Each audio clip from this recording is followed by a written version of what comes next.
ازيكم يا شباب؟ أكيد كتير مننا عانى من مشكلة حب الشباب في فترة ما. الفترة دي في الغالب بتكون فترة المراهقة، ومن هنا جت التسمية. مع إن حب الشباب مش شرط يظهر في فترة المراهقة، وممكن يجي في أي سن عادي، ولكن اللي بيخليه أكتر ظهورا في فترة المراهقة هي عوامل هنقولها دلوقتي.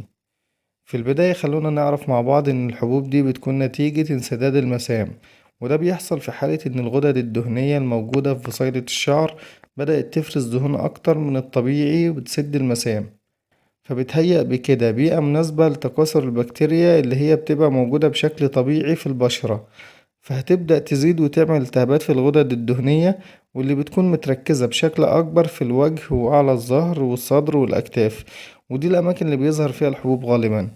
طيب ايه العوامل اللي ممكن تسبب زيادة افرازات الغدد الدهنية؟ الهرمونات اللي بتزيد في فترة المراهقة، وعلشان كده حب الشباب شائع في الفترة دي.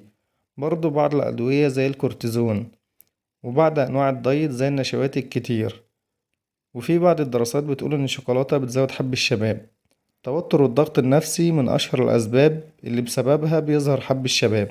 العوامل الوراثية، وده مثلا لو الأب أو الأم جالهم حب الشباب فمن المحتمل الأطفال يجيلهم برضه. لو بتعاني من حب الشباب فنصيحتنا ليك تغسل وشك يوميا بغسول مناسب لنوع بشرتك، وده هيساعد في إزالة أي إفرازات دهنية زيادة. بلاش كريمات الترطيب والميك اب اللي أغلب مكوناتها دهنية أو زيوت علشان متسدش المسام. ممكن نستخدم بعض المراهم أو الكريمات للعلاج واللي مش بتحتاج وصفة طبية، واللي المادة الفعالة بتاعتها بتكون بنزويل بيروكسيد زي أكن فري. لو الخطوات دي كلها ما جابتش نتيجة ففي خيارات تانية، ولكن ساعتها بنحتاج استشارة الأخصائي.